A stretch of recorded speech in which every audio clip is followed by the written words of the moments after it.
Bapa yang setia di dalam hidupku, tak pernah berubah kasih-Mu.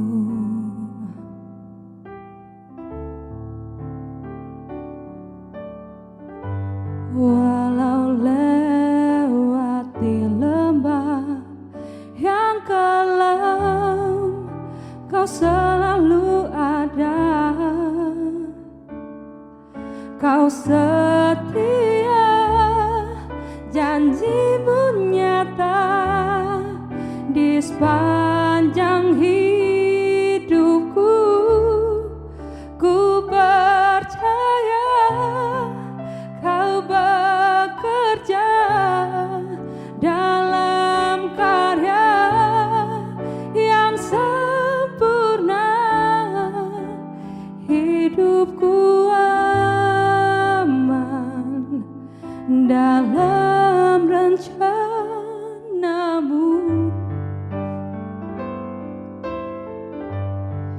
Ku percaya Kau setia dalam jalan yang tak mudah.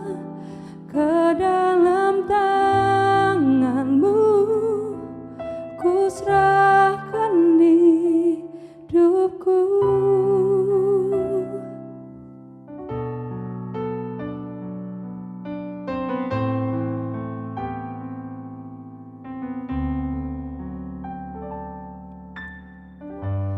Kau Bapa yang setia di dalam hidupku, tak pernah berubah kasih-Mu.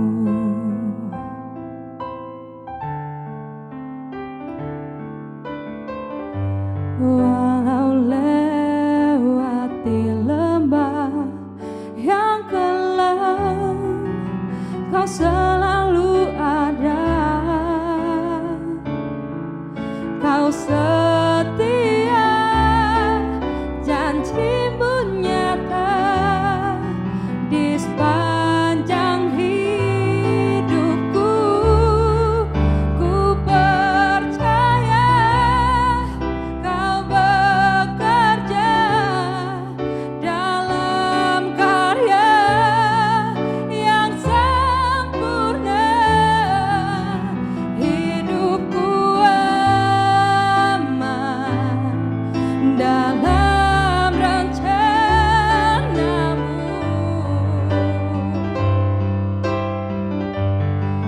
Ku percaya Kau setia dalam jalan yang tak mudah. Ke dalam tangan-Mu ku serahkan hidupku.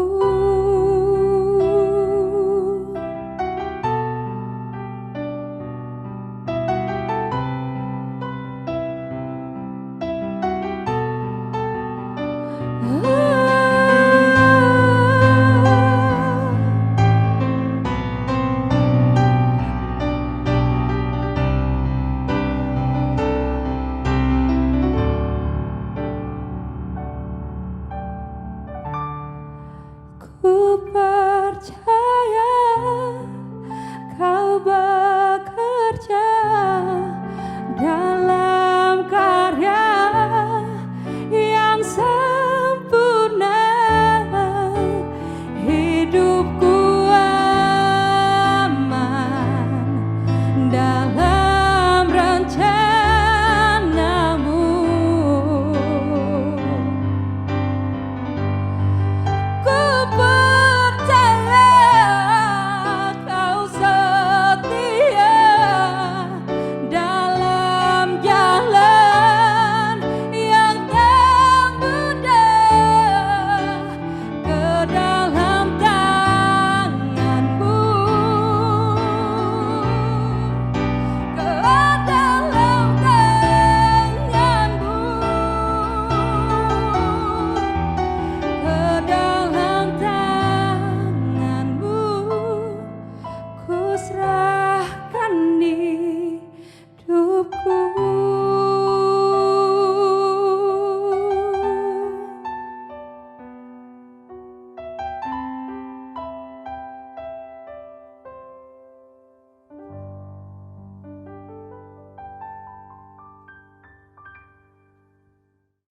Good morning everyone. Hai dari kota Brisbane, Australia. Saya Pastor Hania Saputra dari RIM Brisbane.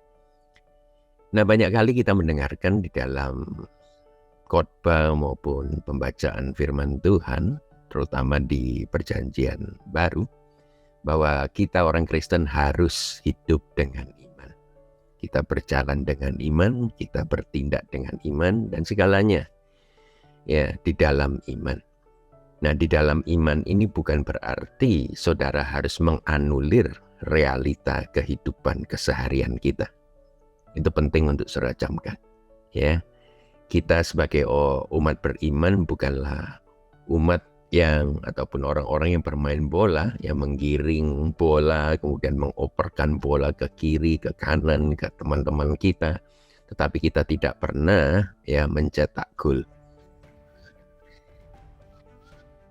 Realita kehidupan itu adalah membawa bola itu, ya. Kemudian saudara memiliki satu kesempatan untuk mencetak gol dan cetak gol itu, sehingga kehidupan Anda itu bisa disiarkan ya dengan segala corak warnanya, akan memberkati orang di sekitar Anda dan memberkati banyak orang yang mereka itu cuma sekedar hidup saja, bermain bola tanpa melihat gawang gol atau arahan mana yang mereka harus tuju, saudara.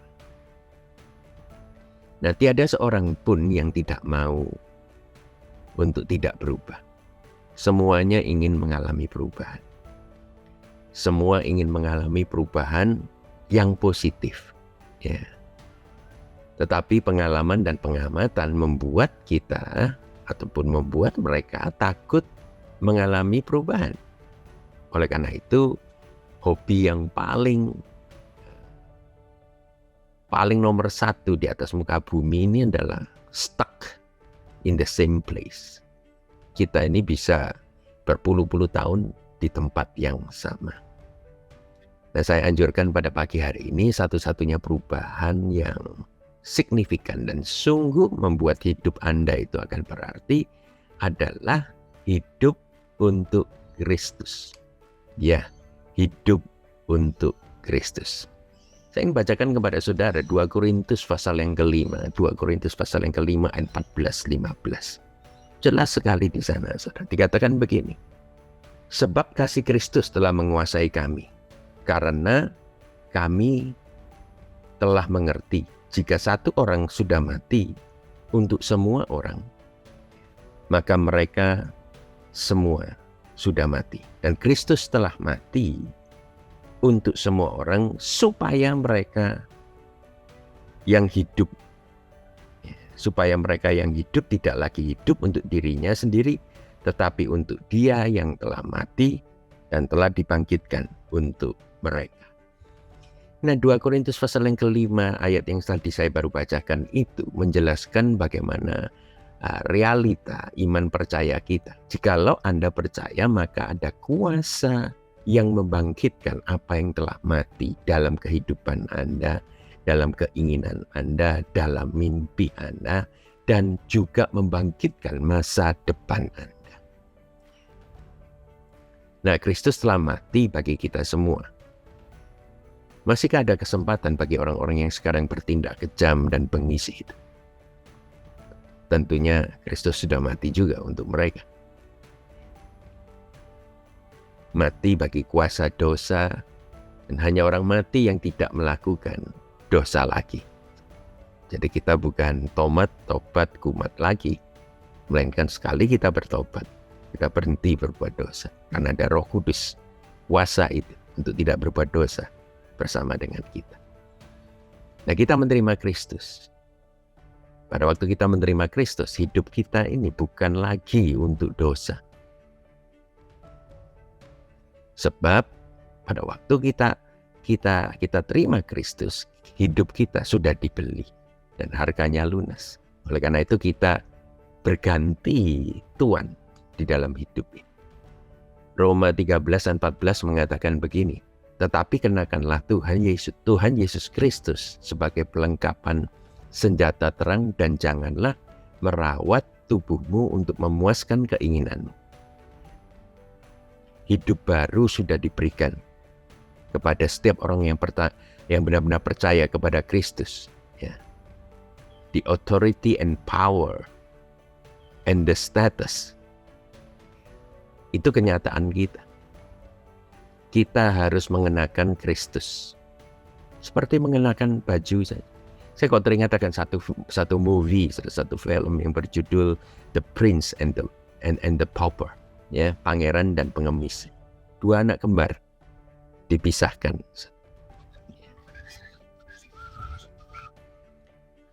Dua anak yang serupa seperti kembar begitu. Satunya lahir di istana, satunya lahir di keluarga yang sangat miskin sekali. Nah, suatu saat mereka bertemu. Status mereka berbeda, satunya pangeran, ya pewaris kerajaan, satunya pengemis. Nah, suatu saat mereka bertemu dan bertukar posisi. Yang pangeran menjadi pengemis, yang pengemis jadi pangeran. Nah, jubah mereka itu yang menjadi identitas sejati. Dan masing-masing mempunyai tujuan kehidupan mereka. Nah, kita tukar jubah. Nah, saudara, tukar jubah itu juga berarti tukar nasib. Balik kepada movie ini, saudara. Ya, di sanalah mulainya keduanya melihat dan mengalami kenyataan hidup. Baik yang ada di dalam istana, pengemis yang ada di istana, maupun pangeran yang ada di masyarakat yang rusak ini, ya, yang banyak penolakan ini. Nah, sang pangeran keluar dari istana tanpa ada pengiringan karena dia memakai jubah pengemis. Dan seketika itu juga ketika dia keluar, sudah dia mengalami kekerasan, dia mengalami ketidakadilan ya, di luar kerajaan. Sedangkan pengemis itu, ya pengemis aslinya ini mengalami kenyataan yang dia tidak pernah mimpikan sama sekali. Dilayani, dihormati, dijamin kehidupan yang luar biasa, bisa makan enak, tidak perlu minta-minta lagi. Nah, sang pengemis tiba-tiba menjadi pangeran yang tidak langsung memerintah, sebab haruslah ia belajar segala tata cara kehidupan kerajaan.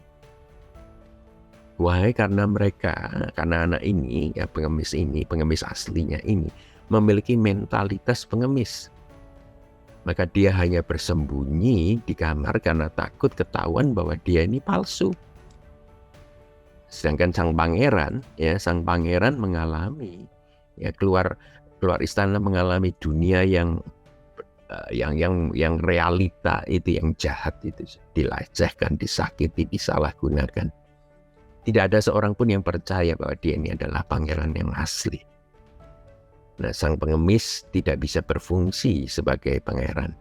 Kerajaan masih menunggu keputusan dari sang pangeran sampai pangeran akil balik.